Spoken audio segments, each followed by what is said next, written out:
about the Upper Reach cleanup and sign up for email updates.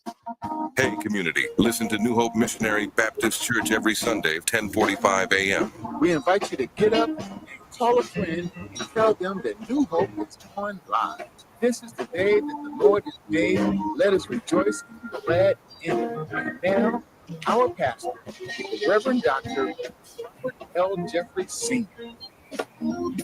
Everybody clap your hands. Listen to New Hope Missionary Baptist Church every Sunday at 10:45 a.m. What do you get when culture, climate, and community collide? You get Earth Deserves More Than a Day. Rainier Avenue Radio and King County Park stew down with a week of real talk, real people, and real solutions. This ain't your average Earth Day. Tune in and feel the energy, because the movement is now. Greetings. This is your host, DJ Neftali, Rainier Avenue Radio.world, the best DJ in the Seattle area. You can catch me every Monday at 8 p.m. on YouTube. Like I said, this is DJ Neftali, the best reggae in Seattle, Washington, the best radio station, Rainier Avenue Radio.world. Right?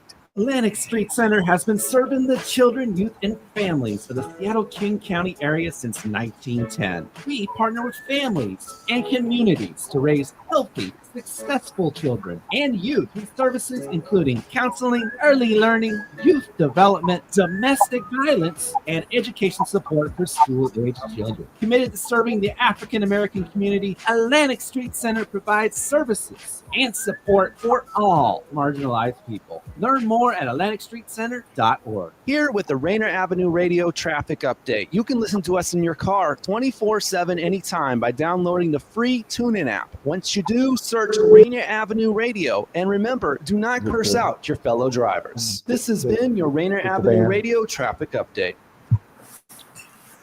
Last week, it was I Love LA, and it was okay. This is LidLine Sports.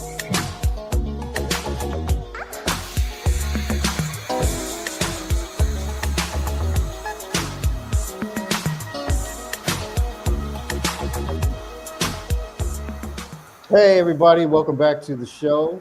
LidLine Sports right here on Rainier Avenue Radio. I'm Pep. My man MC is right next to me. And O has a cold, so he decided that he's going to stay away because we don't want his treatment. That was his words, right? I don't want to get the old geezer sick, man. So I think I'll decide to do the right thing. Oh, man. You calling Daniel and Michael old geezers? Wow. Old geezer's got some strong immune system. Who's the one that's sick?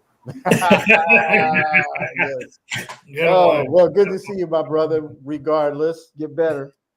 Yeah, get better. So as you see that I opened the show, that last week it was okay for people in Seattle to say, I love LA.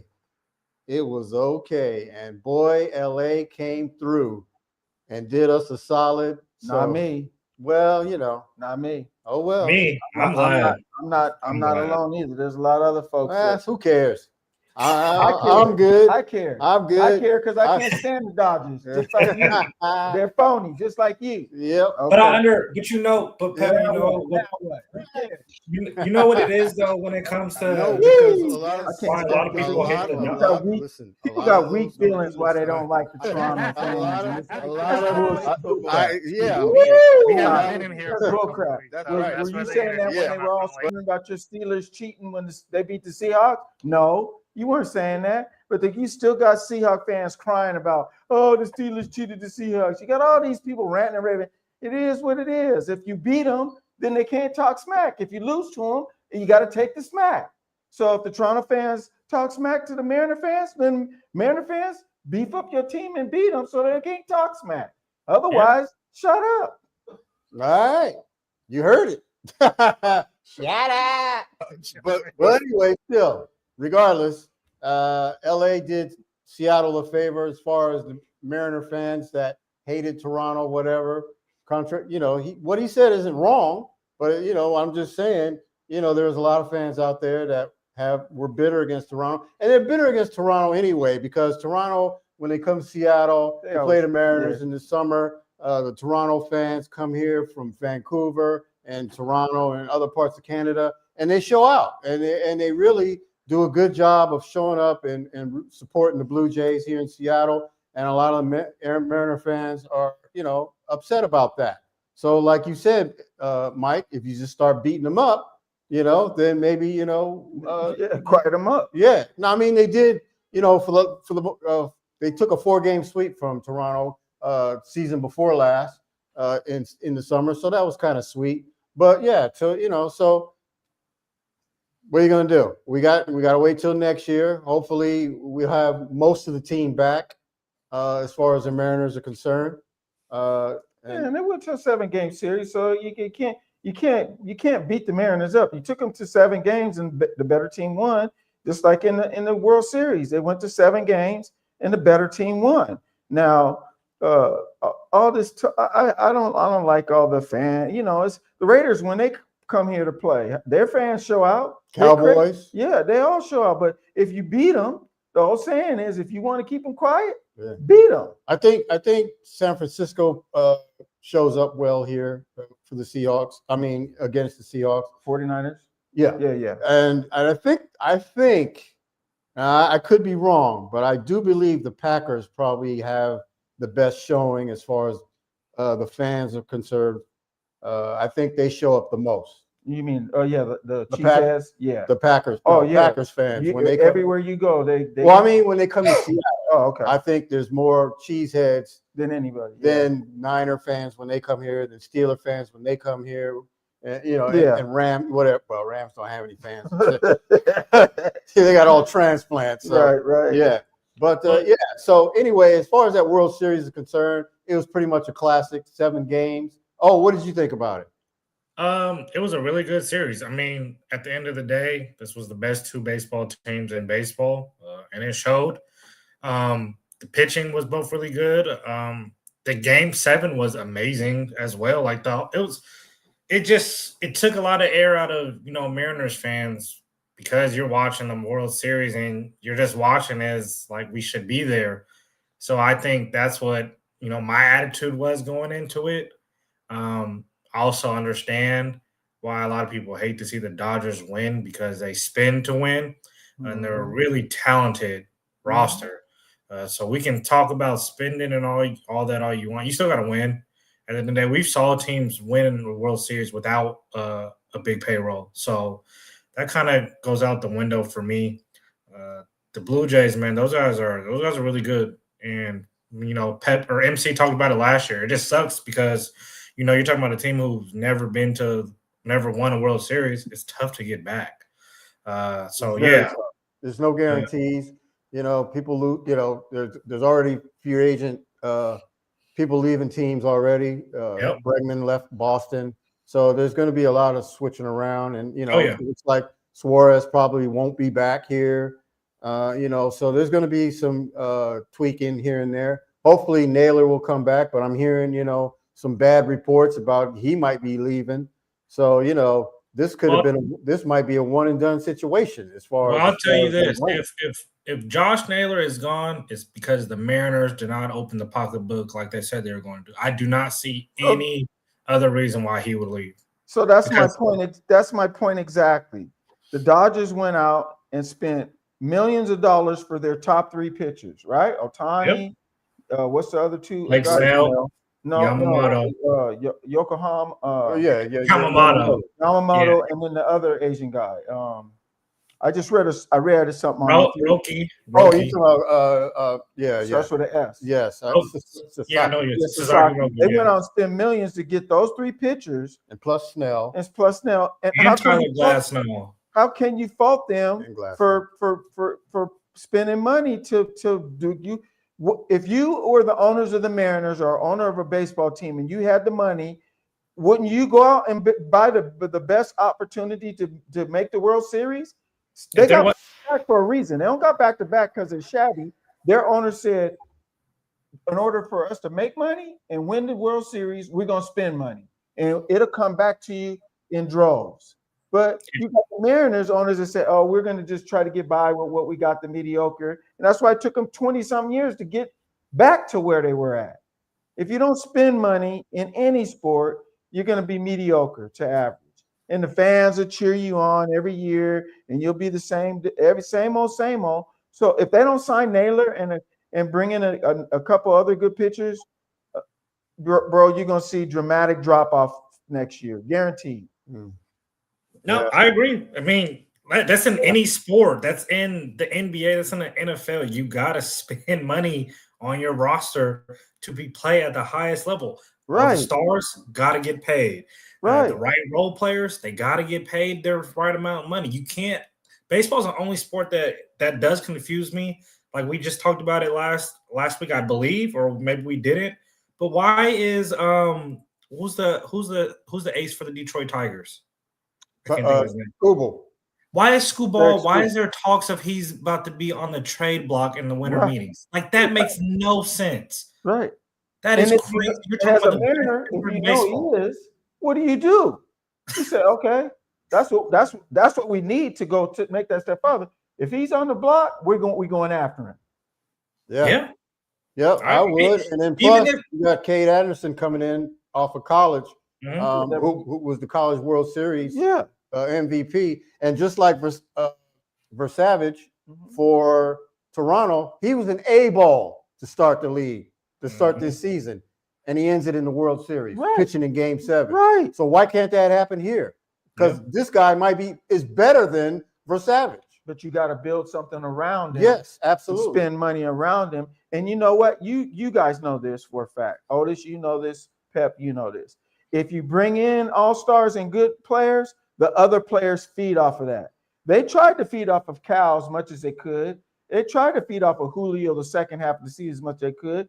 They were trying to feed off of Naylor as much as they could. So you want to keep that core there and build up on it. So if you let Naylor go, you're just you're just doing what you've been doing. And so as a fan, why would I get mad at Toronto fans for their team spending and building up their team? Why would I get mad at the Dodgers team and fans because they're building up their team and they're talking smack? Trust me, if the Mariners were winning like the the Dodgers or Toronto, don't get me started. You know we got so many Mariner fans that will be talking buku smack wherever they went, and they'd be running their mouth. That's just how it goes. But to the victor, go the spoil. There we go. There we go. Exactly. Also, heavy is the head that wears the crown. But look, in the Dodgers case, those heads are very, very wealthy. You got Magic Johnson as a minority owner, billionaire. So you know. So MC, are you telling me I should not get my hopes up about Josh Naylor returning? What's he say? He said, "Are you telling him he should not get his hopes up?" No, I'm not saying that at all because I said to Pepe, we talked about this off air. I said this to Pepe. I said, if they don't sign Naylor and they don't let me correct that. Yes, if you shouldn't get your hopes up if they don't make the right moves. I'm saying yes. If they come out with this letting some players go and dancing around it and said, oh, we don't have the money, we'll do fine with what we got, then it's going to be bad results for you. You're going to get that same old, up and down, all around. But you see what they built, what they got. Build on it and keep it going. Don't let it die out. And that's usually what happens in the Seattle sports franchise. It doesn't matter what sport it is. We've always had great teams, and the year after they won a championship or the year after they went deep, what happened? They started trading players away. It started way back in 79 when the Sonics won the championship. Yeah. Instead of building on that team, what'd they do? They started letting players go. Yeah, DJ was gone the next year. Bam. Yeah, it just kept going on and on. Mariners. When the Mariners did good with Randy Johnson, King Griffey, Alex Rodriguez, and the rest of the core, what did they started doing? Letting players go.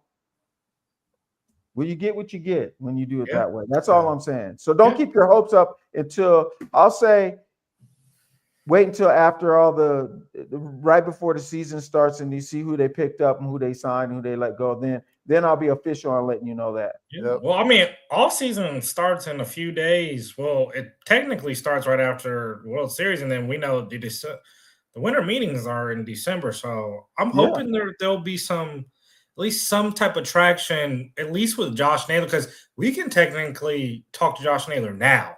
So I'm hoping if this is really that important to them, this gets done in the next few weeks.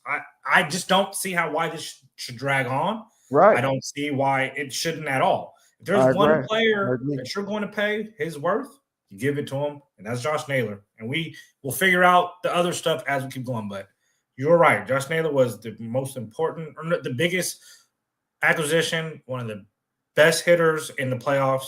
Bring him back. Absolutely. No argument here. And I give you another analogy real quick. Who's the coach for the Seahawks right now? Mike McDonald. Mike McDonald. What did he do? The first year he kept most of the Pete Carroll stars, right? And when they didn't produce, he started letting them go left and right. And he started bringing in other players and spending a little money here and there because the ownership trusts him. And him and Snyder, and now look at the product they have right now. That's the way you have to do it. You have to go out and spend money, get rid of dead weight, players that are, year after year for the Miners, there was a couple players we'd be like, why are they bringing him back? What is going on? Until finally they let him go when it's deep in the season. It's like, oh, God, you should have got rid of him 20 games ago. But, and brought up some kids in the minors to let them get the dust off them. And like you're saying with this new kid, bring him up, get him going now, get him into AAA, get him going now, juice him and wean him into the off of the farm into the team, so you can have that young, hungry player. Because they had that one kid, oh my God, he's young, and they pulled him up, and he got to play a little bit, and he did pretty good. Williamson, Cole Young, yeah, and he was doing pretty good. No power. That's the problem. That's it, yeah, but you got to come with time. Yeah, hopefully. I won't be surprised if he's in the starting lineup to start. Huh? I won't be surprised if Cole Young or Ben Williamson is taking off one of those bases. Yeah. I'd also like them to keep Polanco. I want him back. Yeah, but I like Polanco. Yeah, I want Polanco back. Yeah, I'll take him back too. But if we don't get Suarez back, that's one player I like. Gino. Yeah, I like. I'm okay if Gino's gone. I'm not. I'm okay if they don't want to pay Gino. I'm okay, but I like him a lot though. He played played hard. He went over and beyond on a lot of plays to help them get over on some, by stealing and giving himself up and just doing a lot of plays. And I like that kind of hungry player. You need that kind of finesse on your team. The good vibes guy. Yes, exactly. Yeah. So overall, the World Series was probably a classic. Game 7, you'll probably see it, replayed over and over on whatever ESPN. Do they still have ESPN Classic and all that? Remember that? I think so. Classic. I don't think they have ESPN Classic anymore. Yeah. So and well as it should. It was something else, And then of course they had that what was it? How many innings? 16, 18 innings? Yep. Yeah. 18. So that World Series was one for the ages for sure. So it was only fitting that it had to go 7 games. And the Dodgers, look, let's be honest, the Dodgers did not dominate. We're not talking like they came in here and steamrolled Toronto. They had to fight and claw and scratch. They had to win the last 2 games to be to reclaim their title because they were down 3-2 going on the road to Canada. So they had to scratch and claw and fight. Game 6, they got fortunate when the ball went lodged underneath the ledge there in center field. I'm glad you brought that up. And the Dodger center fielder was smart enough to say, "Hey, that's out of play." I'm glad you brought that up because had he went and got it or had it caromed off, 2 or 3 runs was definitely going to score. Yep. And the Dodgers might not have won. They might have been put out in Game 6. That same thing happened in another game though, and the player was up there with his hands up. The ump went out there and went to the ball and unlodged it from the from the underneath there, and they said no, it stands. So that it's like they're picking and choosing to implement that when it was the exact same thing. I can't remember the game, but they showed the highlights of it where the ump went out there and he went, and the player was like, "Look, it's lodged under the wall," and the ump went right up there and unlodged it, and they said, "Count the home runs." That's crazy. Yeah. But and then of course in Game 7 we got the Toronto Blue Jays, down to the final 2 outs, and then the guy that doesn't get a hit all series, the 9th place hitter for the Dodgers, Rojas, hits a home run to tie the ball game, and then the Toronto Blue Jays got the bases loaded, in extra innings and can't score. Nope. And then Connor Falefa, they're blaming him. People are blaming him because he didn't take a long enough lead off of third base. But what happened was in the prior game when they got doubled off and lost, he was told, do not veer off too far from the bag. He was told that. So you can't blame him for being close. And by the time the play comes when Rojas gets the ball and almost stumbled and fell, he was fortunate to be able to stay up and make the throw to home plate. And Will Smith was able to he took his foot off the plate, then put it back down. Fortunately, he got it close, just in time. And Connor Falefa was out. But had Connor Falefa had a bigger lead, he probably would have been in there. And another thing they're blaming Connor Falefa is the fact that he actually slid instead of running through like you would to first base, because it was a force play, not a tag play. Right. So, you could blame him or not, but you can't really blame him for being close to the bag when that was what he was told by the management. So, right. It is what it is. You got to live with what, the fact that that's what happened. Game of inches. It Game is. of chances. Yep. It definitely is. So kudos and shout out to the Dodgers for winning their back-to-back titles. First time in 25 years since my Yankees won 3 straight. Should have been 4 straight. They were 2 outs from that, but oh well. Anyway, that's another story. I don't want to talk about it anymore. That's been, ad nauseum from back then. So anyway, so that put a bow on that. So let's see. The Storm got a new coach. Did we talk about that last week? Talked about that last week. Mm-hmm. Okay. So we talked about that last week. I did see that Adam Sandler came up here. He came up here and had a Storm jersey on. He came up here. Went to a Kraken game. He had the Kraken jersey on, so that was pretty cool. He's here a lot. He comes up here a lot. Oh, he does? He loves basketball. He comes to Storm. He comes to some of the college games. Okay, but he's here a lot. But he likes the pros more. Yeah. So he's trying to he's helped push the Sonics back. Okay. He loves Seattle. Well, I like it because he's a New York guy, right? Mm-hmm. East Coast New York guy, and he comes to Seattle. Seattle. Allegiance with Seattle, though, for some odd reason. I don't know the reason, but he has some kind of allegiance with family, Seattle. maybe, or something. Yeah, probably so, with the Seattle fan base and stuff. And, okay. So. I thought that was pretty cool to see that. Yeah. Absolutely. And of course, we got Washington Huskies basketball is about to start. They got 13 new players, so that's going to be interesting to see how they're going to mesh and look this season in the Big Ten. Have you heard anything about them there? Oh, no, I have not, but I did look at the top 25 poll. I seen that, they got some votes. So they're looking like they're starting out this season right outside that top 25. So I don't know. I know maybe MC may know some more, but it looks like they're a little more highly favored this year than they have been over the last few years. Sprinkles getting his guys. I know that for sure, whether through the transfer portal or through recruiting. Just like we were talking about with McDonald and some of these guys, it takes a couple of years to get your guys and get your program going, especially when you're picking up the pieces from a program that hasn't done much. It may take a couple of years. So I always liked the hire with him.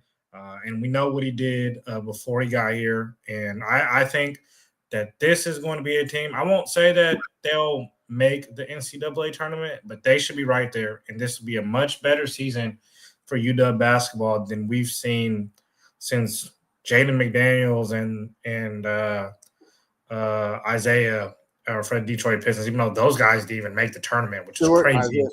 Isaiah Stewart, yeah. Those guys didn't even make the tournament, which is crazy. But I think we'll see an exciting season for UW basketball. I know, MC, I know you heard a little bit about UW basketball, right? Me? Yeah.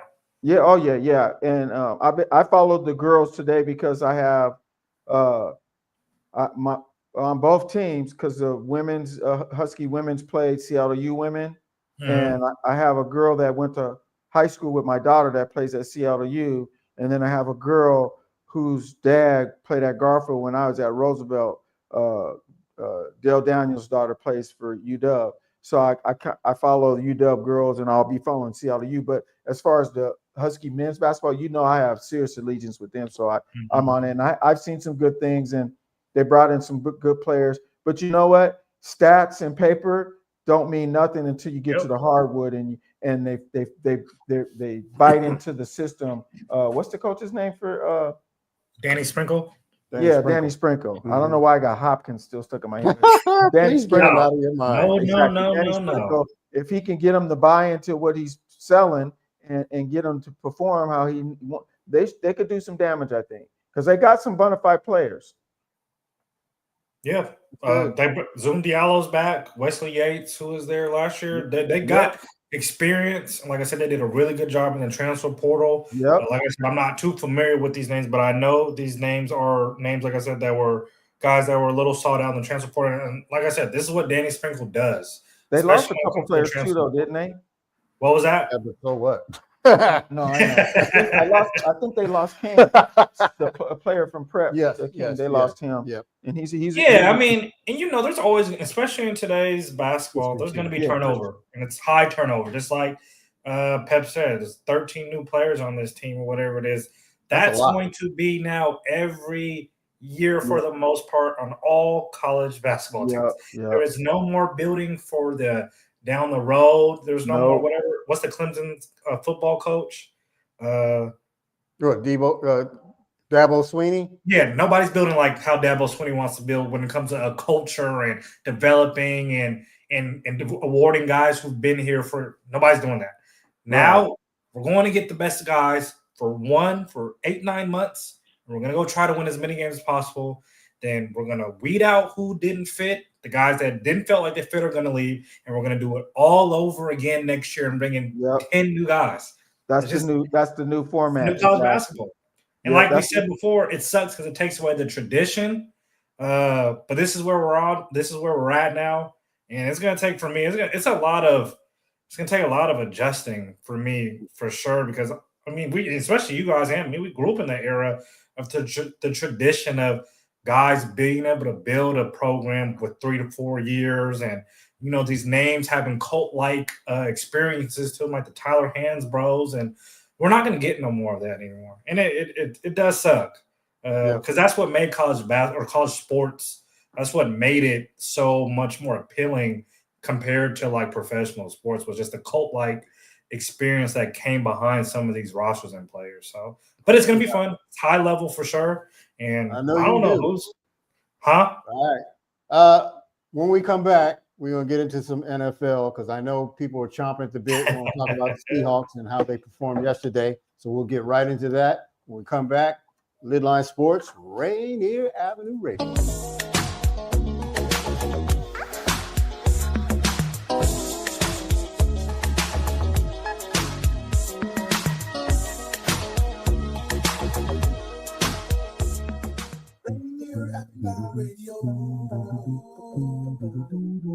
Your community radio station will provide you with more information. Rainier Avenue Radio. If you or a family member are 55 or over and need nursing home level care, but want to keep living where you are, check out Providence Elder Place PACE. This program offers healthcare, housing, transportation, and recreational activities. There are no copays or deductibles, and it's covered through Medicare and Medicaid. Providence Elder Place PACE works to keep you healthy and in your home. Call 206-320-5325 or visit providence.org Elder Place. Providence.org Elder Place. What's up, everyone? It's your girl, Queen Bree, inviting you to come join me on Clean Greens Living.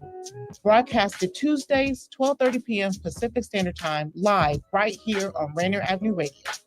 On Clean Greens Living, we talk farming, community, and ways to being healthy. So come join me and let's discuss ways to create a healthier you and a healthier community. Hey y'all, it's Traffic Jam with Kareem. Thursday at 4 p.m. Hey, Traffic Jam. Rainier Avenue Radio, download the app so you don't miss out what's popping on Crackle Shining. It's your boy, Cream the Dream, on another beautiful week on here on Traffic Jam in Seattle. I hope you guys doing what you're supposed to be, being supposed to be. I got a good show for y'all, a lot to talk about. You know, Kareem the Dream, keep up with everything. Get your entertainment news with Kareem on the Traffic Jam, Thursday at 4 p.m. Get ready. TNT Supermarket, your Asian food destination, is opening Thursday, November 13th at the Linwood Crossroads Shopping Center. Doors open at 9 a.m. Arrive early. The first 300 customers will receive a free $10 TNT gift card, plus more exciting opening offers. From now until November 12th, TNT U.S. members can enter via the TNT app for a chance to win 2 round-trip tickets to Asia with China Airlines. Visit the TNT U.S. website for details. TNT Supermarket opens November 13th, 9 a.m. at the Linwood Crossroads Shopping Center. See you there. Paul Pearson, host of Star Time, and this is my real voice. Honest. You're hearing it on Rainier Avenue Radio .world. Should have told her you were sorry.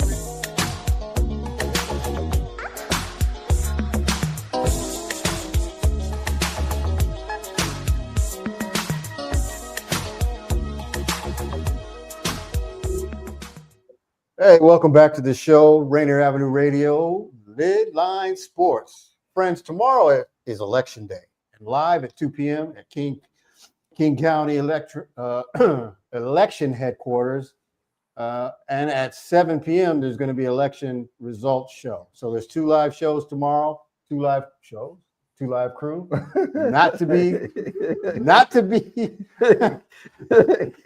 Yeah, don't be mistaken. Don't get it mixed up. That's a whole nother level right there. But the live 2 p.m. tomorrow, King County Elections Headquarters, and later at 7 p.m. election results show. We want to get right into the NFL. Frankly, we want to get right into Sunday Night Football, don't we? Yes. Yes. The Seahawks dismantled, discombobulated, destroyed, whatever kind of embarrassed. Yes, whatever kind of vernacular you want to use.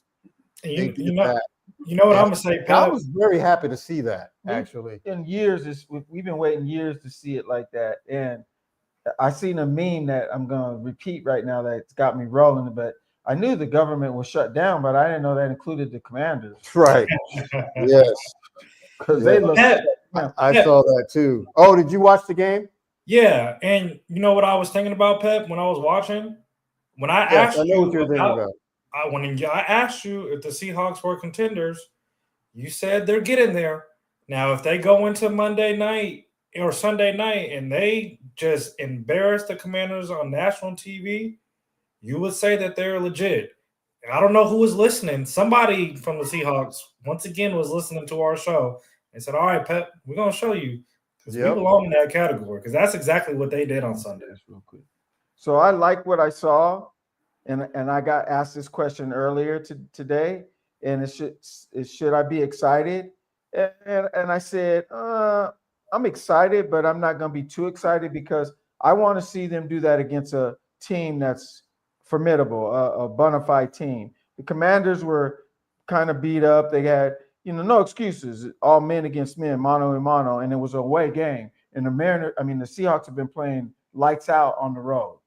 So I'll give them all credit when credit's due. But I want to see them play a really good team and do some damage like this. And I already like what I see with the O-line. I'll tell you that. I like what I see with the defense because they've been shutting run games down and locking down the receivers. And Darnold, my son, every week, my son gets me. He's like, yeah, Dad, I thought Darnold was no good. And I was like, yeah, he's showing me he's heard enough of that. But as some other people would say, yeah, he's always good regular season, but come playoffs, he's a no-show. So we have to see. That's why I'm saying wait until they play a better team to see how they play against a better team. I understand that. But if you're going to play against a better team, you're not going to have that kind of result. I mean, I don't expect, even if the Seahawks are running good like they are, like a well-oiled machine, you play a team against like Philly or the Rams, you're not going to beat them like that, like they beat the Commanders. Commanders were in the – people forget, in January, the Commanders were right there in a position to get into the Super Bowl. They were in the NFC Championship game. So the Commanders – even though they've fell on hard times so far this season, they were a playoff team last year. They beat Detroit. Let me counter that. I agree. I hear what you're saying, and I'm not going to beat you up too bad. But trust me, the Colts played the Steelers this weekend, and the Steelers manhandled them for the whole game. The score is indicative of how the Steelers manhandled them. And the Colts were they only lost one game, and they were playing at best quarterback, best running back. And what did the Steelers do? Where was the game at? Pittsburgh. So the Colts came in there and got their booties handed to them. Yep. And so it can happen. Yep. So the Seahawks, I want to see them do that against a team that's good. And I'm not saying win by 50-0 or something like that, but just put your foot in them and let them know, okay, we ain't playing around. So let me ask you this. The Seahawks win in Pittsburgh earlier in the season. Does that not count as a solid win, quality win? Yeah, it does. Okay. Yeah, it does. Okay. It does. Okay. Because look at the way Pittsburgh is playing. And look what the Cardinals right now are doing to the Cowboys. And the Seahawks went down to Arizona and beat them. Right. And had control most of the game. Yeah, they kind of fluffed it up towards the end, but you know what? They were just getting it together. Still early, still trying to find their way. And I'm not saying that they're a finished product by any means whatsoever. But this is indicative of what we see. A good team that is upcoming and it's going to be a force to be reckoned with. This is what happens. And week 11, we'll know. For sure. They play Now, the Rams. Let me say this. Mike McDonald is everything that I expected he would be. Mm-hmm. The only thing that's happening is happening a little faster than I expected. I thought. Me too. No, I thought, because look, what is the media talking about now with the Seahawks? Their elite defense. Yeah. How they're top 10 in this category, how they're top 5 in that category.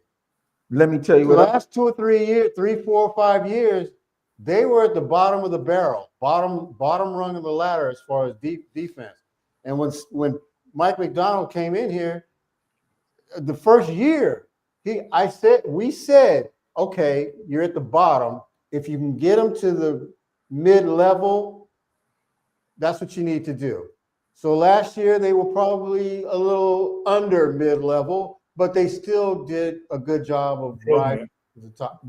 They're saying more than just the defense, though. I've listened. No, I know that, but that's predominantly what the national media is talking about. The first thing they're talking about. They're also talking about that. What have we always seen for any quarterback that played for the Seahawks? What have we seen when he goes back in that pocket to pass? What have we seen every year? Well, he getting sacked. He has to run. Right. Yeah, and what did we see? What have we seen this year for Donald? He's sitting back there eating Cheerios, making peanut butter and jelly sandwiches, and dicing teams up. Yep. And he's not going to just. At first, he was just locking in the JSN, but now he's locking in all the other players, which opens up JSN even more. And they're saying that's what the big talk is too. Wow, there's a big turnaround from the O-line of pass protection, and not so much for making big holes for the runs, but more for the pass protection. And that opens up the run. When you get your quarterback protected and he's dicing them up, now the defenses have to set. They can't cheat. They got to play back. And when they play back, then that opens up the run. So it's superb what they're doing. I love it. I'm wearing my Seahawks gear full-fledged today. Otis didn't get a chance to see it, but I got my beanie on. I got my Seahawks coat on that I ain't worn in a while because I'm representing. They represent. I'm gonna represent. Yeah, and what I like about McDonald, yesterday was a good example. And when Ernest Jones went out, he went and got Tyrese Knight back in and put him in his place. Now, Tyrese Knight was pretty much the talk of the rookies last year because he played so well. Tyrese Knight hasn't played well to start the season. Drake Thomas has come in here and taken his spot. Now you're hearing about Drake Thomas and unfortunately, Drake Thomas is the one that hurt Jaden Daniels, but we'll get back to that in a bit. But the fact that he goes to Tyrese Knight and says, all right, you're in. He can go to the well with guys that he did well with, fallen out of favor with, and now he trusts them again because they got it. They got no other choice, right? But see, the thing is, Tyrese Knight was ready, and he played phenomenal yesterday in place of Ernest Jones in the second half. Mm-hmm. They didn't lose. They didn't lose anything at all when he came back in, and that's what I like about McDonald because with McDonald, if you're not playing, he don't. I mean, Tyrese Knight was basically a bona fide star last year, but he wasn't playing well to start the season. So okay, well you're not in. It's not what have you done for me lately with Mike McDonald. It's what can you do for me now, and that's what I like about him. Because remember last year he got rid of 2 linebackers and brought in Ernest Jones and then drafted Knight and all that.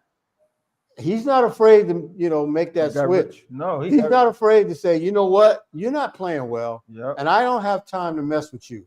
Right. So Drake Thomas, get in there, and Ty Okada, Julian Love has been out. Ty Okada's come in here and we ain't missed a beat. And Julian Love might not get a spot back there. Well, he's on injured reserve now, so you know what? That's 4 more games. He ain't gonna be around for Okada to shine. Yeah. And you're right. He's the kind of guy, the coach. He's the kind of guy he says, let's go. He showed you that. I told you that he showed that earlier when he came in and he gave Pete Carroll's boys some time. He gave them 1 to 2 years. And when they didn't perform, where are they? They're not on the Seahawks no more. People were crying. Oh, you got rid of Tyler Lockett. Oh, you got rid of DK. Oh, you got rid of him. And have they missed a beat without those players? No. And they won't because he knows what he's doing. He's like, I need time. I need now. Forget all this rebuilding in 2-3 years. Show me what you got. No, show me what you got now. If you're not, I'll find somebody else that will. And he'll do that with any player in a heartbeat. You want to go in the locker room and whine? Oh, I'm not getting no Paul ball. You want to be okay? Go ahead. You can test the market. Oh yeah, we'll take this for him. And you be gone like you make so fast your head to spin. Yeah, trade deadlines tomorrow. Do you see any moves made by the Seahawks? I mean, I know I heard Rick Willen's name was out there, but I mean, just like you guys were talking about earlier, the defense is playing so well. I mean, I don't know if necessarily a move needs to be made. Also don't know who's necessarily on the trade block for other teams.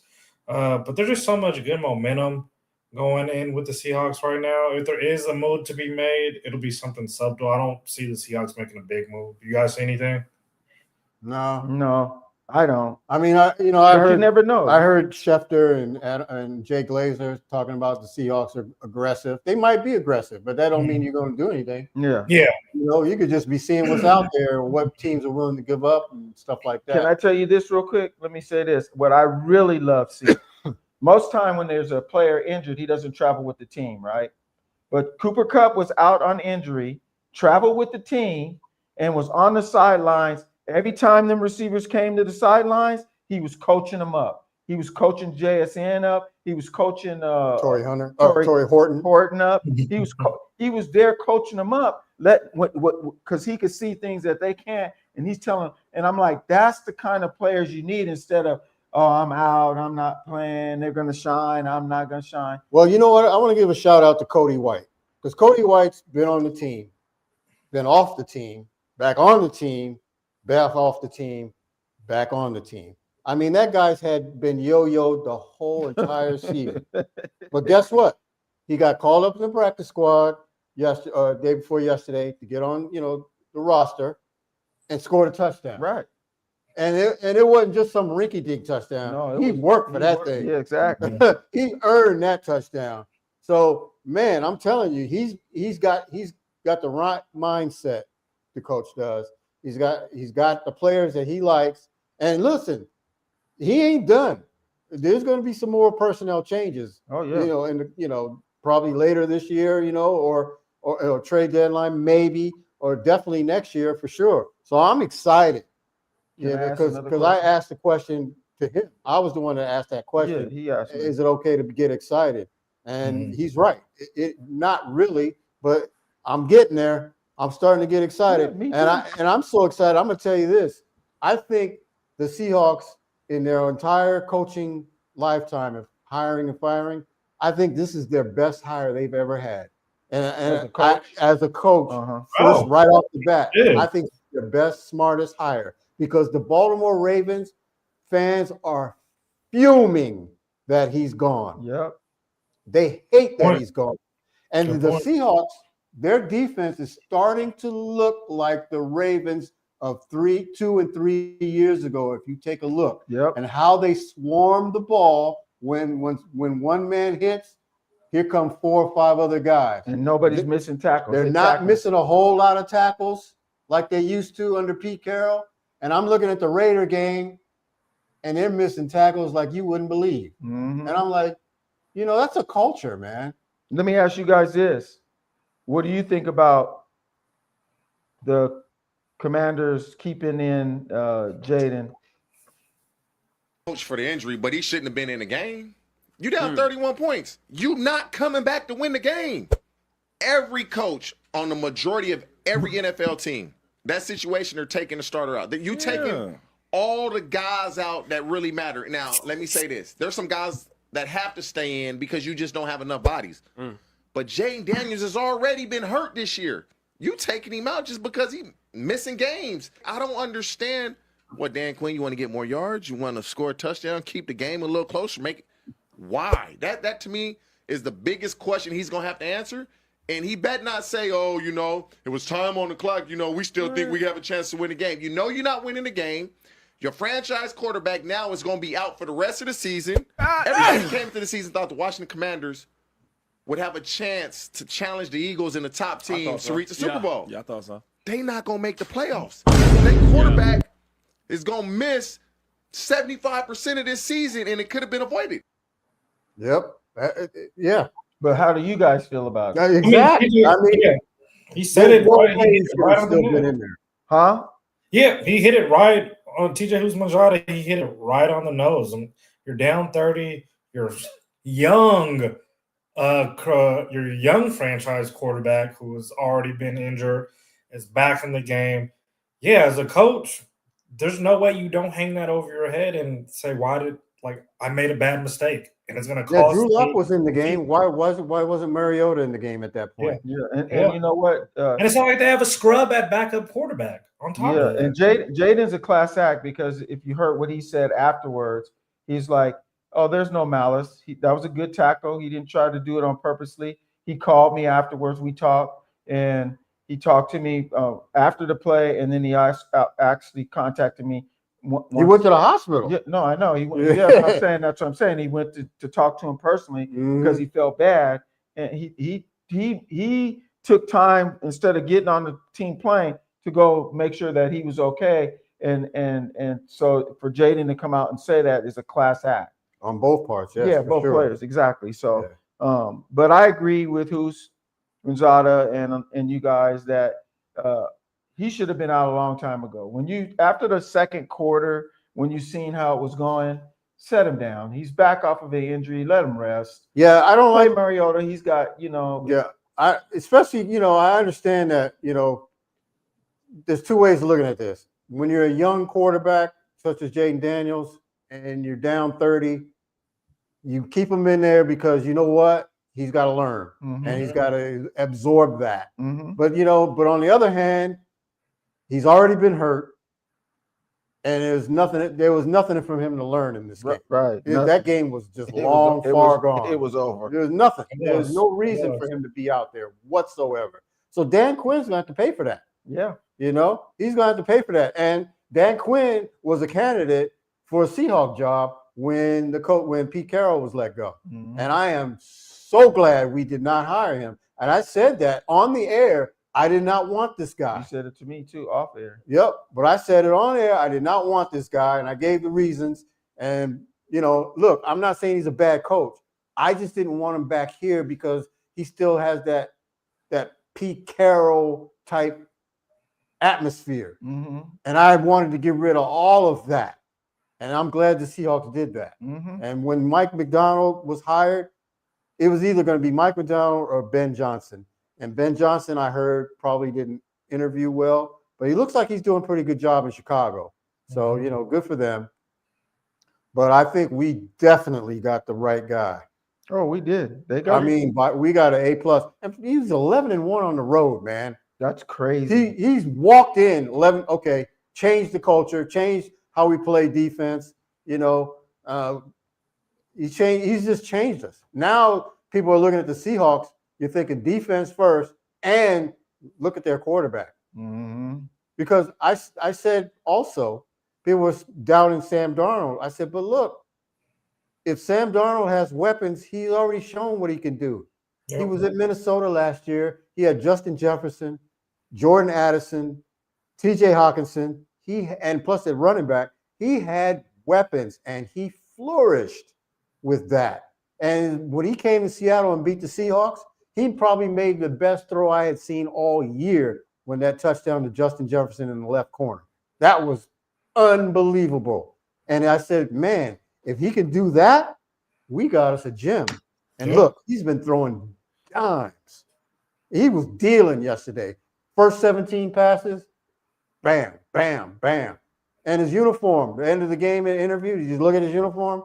It was cleaner than than at the laundromat, folded up. It was clean. They got the one. They got the 1-2 punch too with Walker and Chardonnay. That you know what, the running game is still suspect, right? Yeah. But they still want. But they did better on running on the outside. I like the fact that they realized Washington doesn't do good on the outside coverage as far as the run, and they exploited that. Right, that was smart. And then Charbonnet hit him up a couple times up the middle just for good measure. I like that too. Because they're wearing teams down because they get Kenny Walker in there. Walker get in there and he bangs them up. And then when he gets a little bit tired, they'll bring in Chardonnay and he bangs them up. Then they go back and forth. But that first drive, that keyed everything because they started at the 10, they go all the way down. They even had a 25 or 50. Yeah, they even had a 15-yard penalty that put them at what, 1st and 25. So what? They still drove down the field. And you know what that means? That means time of possession. The more you have the ball in offense, the harder it is for the defense to keep up, especially when you roll in like that. The Commanders had no shot. Their defense was done in the first half because they were tired. They were on the field the whole half. Can I ask you this, though? I have a fun fact real quick before I forget. Mm-hmm. What player in the NFL has the shortest name ever in history with first and last name? And I'll give you a hint. It's 5 letters altogether. I don't know. Bo Nix. Oh. The shortest name ever in NFL history. Wow. Yesterday, the field goal record got broken, 68-yarder. And then the Bears and the Bengals game was the best game I've seen so far as a battle. Not saying they're both elite teams, but just the way they battled. Hey, Bears are 5-3, bro. Yeah, just the way they battled and they came back, I was amazed. And you want to hear what a comedian said to me? He said, I don't care what color fingernail polish Caleb Williams was. Matter of fact, Caleb, call me. I got your next nail appointment's on me. Just keep playing like that. And it was hilarious. But the Bears are 5-3. They're balling. Yeah. New coach. Yeah. And he He's trying to change that culture. Mm-hmm. And, that's what some of these guys got to do. Now, the Raiders, on the other hand, they got a new coach, but it's the same old stuff. Yeah, Gino, same old Gino. He goes all the way down for the 2-point conversion to win the game. And what does he do? Throws it right off somebody's hands. Right into, and then did you see what he did afterwards? He's looking around at his receivers and looking around at people to get mad at. And it's like, bro, you 6-something, you threw it into the hands, not them. Sure you should have rolled out of the pocket and gave your receiver a chance. But no. And you're getting the same Pete Carroll. You're getting the same thing what the Seahawks got when we had Pete Carroll and Gino. They're the Raider Hawks. That's it. The good call. Vegas Raider Hawks. I like it. Man, and they're doing the same stupid stuff: penalties, missed tackles, whatever, and lose the game at the end. Right. So, yeah. Joe, you got any NBA news, real quick? Only news. I mean, I know we heard about the knucklehead John Morant was suspended for the game. Tell us that. Yeah, he played. His minutes are down to start the season. He's probably averaging a little under 30 minutes a game. They in the loss last weekend. He didn't play much in the fourth quarter. Reporters asked him about it. He said, "Go ask the coaches." Come with news the next day that he was suspended. Now, the suspension didn't have anything to do with what he said to reporters. He got into it with the head coach after the game, and the tone. He's gonna be out of Memphis after this year. By the end of this year, he probably won't be there. Why would you want him though, Pep? If you're another NBA team, I mean, I know he's young. I know somebody will pick him up, bro. He's too talented. I heard the opposite. I heard that there's not a lot of teams that are interested because, for one, it looks like he's peaked out already, and they're saying that off season he has no interest in trying to get better. He's doing all these other things instead of working on his game. And 3, they're saying that his mentality is showing that their teams aren't willing to spend the money that he's going to want, and he gets first option. He gets first option money. He's not a first option on a winning team, in my opinion. Right. As MC would say, his jumper has not been corrected whatsoever. That is a big reason why it's hard to keep him on the court, because he has not shot the ball well whatsoever. And I asked myself that same thing, MC. What is this guy working on in the offseason? We already know the immaturity issues. This kind of goes hand in hand with that, because it's like you're more known a lot lately for off the court extravagance and other things, but it's not shown in your game as of the last year or two. I don't necessarily want that. I don't know what it's worth to even get him with how much money he's making. I agree. But somebody will. Yeah, I hear you.